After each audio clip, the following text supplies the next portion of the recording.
والصلاة والسلام على رسوله الكريم وعلى آله وصحبه وأهل بيته أجمعين।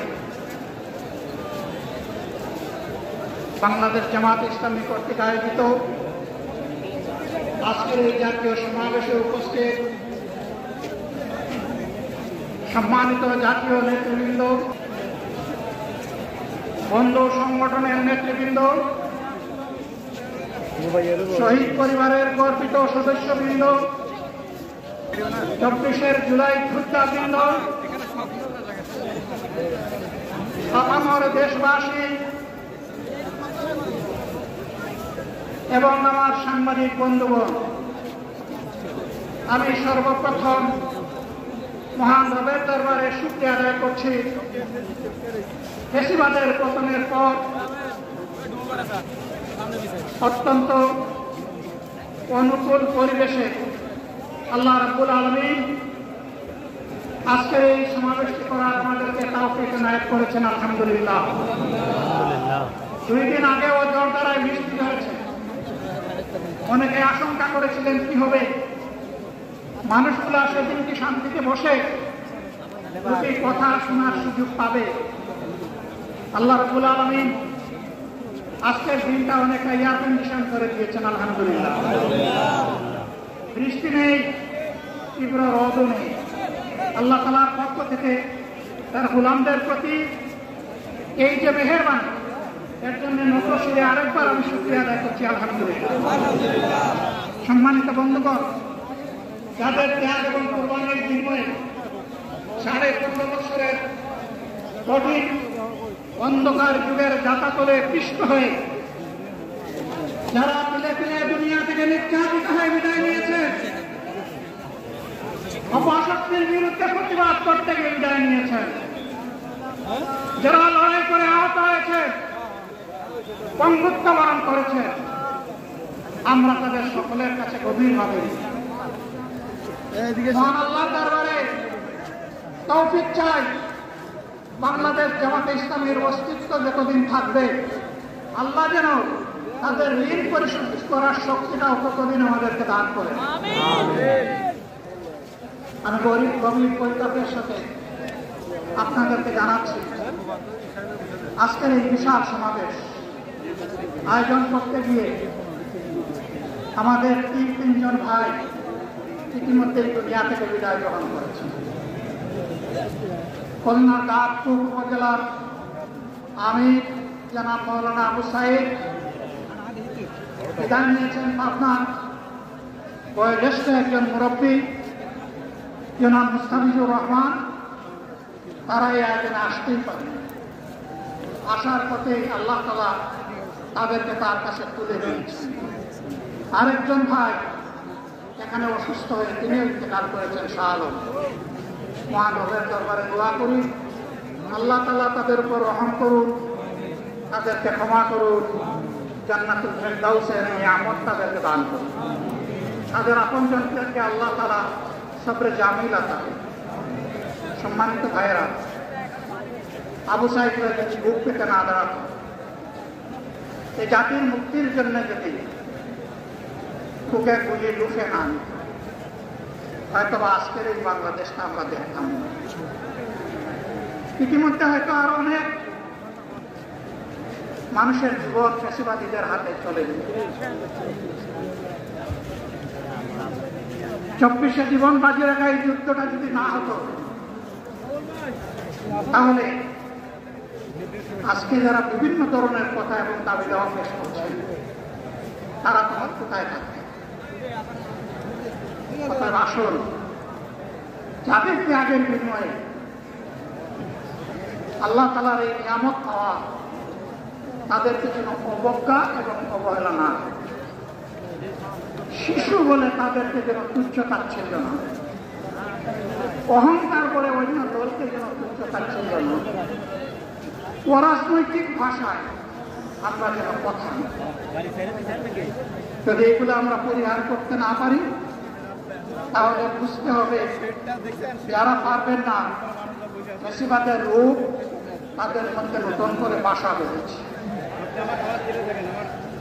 আমরা আশা করি আমরা এগুলা করব না, কেউ এগুলা করবে না, বরঞ্চ রাজনৈতিক শিষ্টাচার রক্ষা করবে,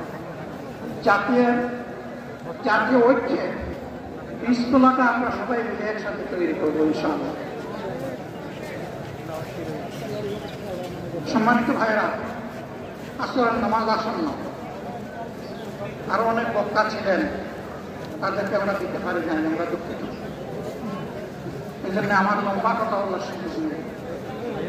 যারা এখানে কথা বলেছেন তারা আমার মনের কথাগুলোই তুলে ধরেছে। আমি শুধু বলতে চাই, আগামীর বাংলাদেশটা কেমন হবে, আমি বলি আর একটা লড়াই হবে ইনশাআল্লাহ। একটা লড়াই হয়েছে ফ্যাসিবাদের বিরুদ্ধে, আর একটা লড়াই হবে দুর্নীতির বিরুদ্ধে ইনশাআল্লাহ।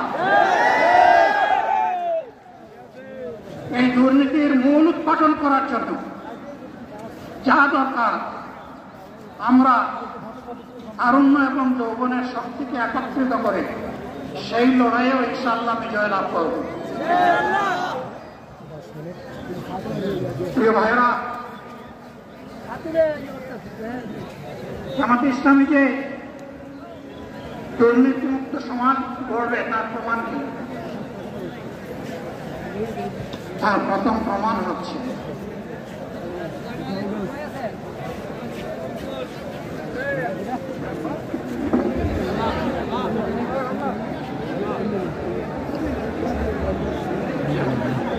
অসুস্থ মনে হয়। আপনারা অবস্থান করুন যার যে জায়গায়। আপনাদের সব কিছু দেখার সংস্কৃতি আছেন, সবাই জায়গায় থাকেন, সবাই তার নিজ জায়গায় অবস্থান গ্রহণ করেন, সবাই তার নিজ নিজ জায়গায় অবস্থান গ্রহণ করেন। আপনারা নিজ নিজ জায়গায় থাকুন, প্রয়োজনীয় দিক নির্দেশনা দেওয়া হবে। আপনাদের উত্তেজিত উৎপীড়িত হওয়ার কোনো কারণ নেই। মহান রাব্বুল আলামিনের একান্ত মেহেরবানিতে আমাদের প্রোগ্রাম আলহামদুলিল্লাহ, শুকরান, আলহামদুলিল্লাহ কাসীরা। সম্মানিত ভাইরা, আপনারা সম্মানিত ভাইরা, আল্লাহ রাব্বুল আলামিনের রসুলের মেহমানিতে তবে গরমে সদরে মাহফিল মুহতারামায়ে জামাত উচিত সুস্থ যাবেন ইনশাআল্লাহ। আমি আল্লাহ তাআলার শুকরিয়া আদায় করি, আল্লাহ তাআলার শুকরিয়া আদায় করি আবার আপনাদের সামনে দাঁড়াতে পেরেছি। আমি বলেছিলাম দুর্নীতিমুক্ত বাংলাদেশ ইনশাআল্লাহ সবাইকে নিয়ে আমরা করব। আমরা কথা দিচ্ছি, বাংলাদেশ জামাতে ইসলামী যদি আল্লাহ তাআলার মেহেরবানি এবং সরকার জনগণের ভালোবাসা নিয়ে সরকার গঠন করে, তাহলে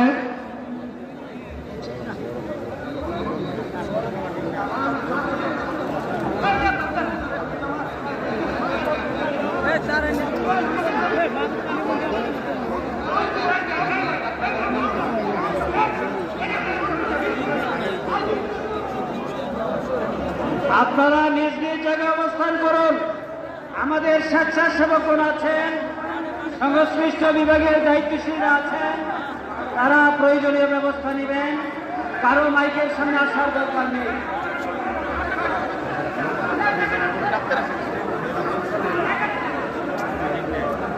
আপনারা অবস্থান করুন নিজ নিজ জায়গায়।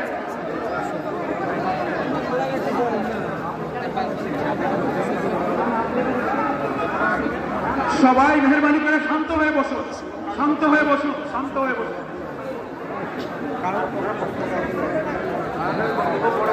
আপনারা সকলে মিলে ভাইরা, আমিরে জামাত একটুখানি অসুস্থ হয়েছেন গরমের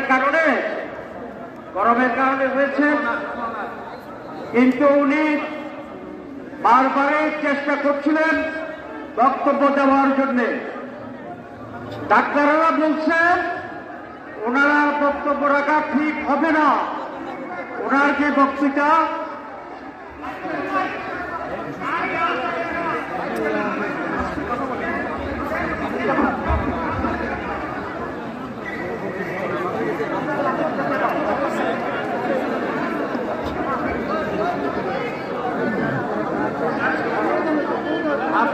নিজ নিজ আসনে উপবেশন করুন।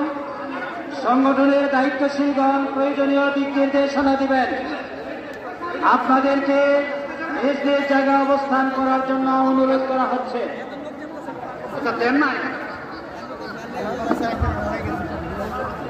আপনাদের এই ড্রোনগুলো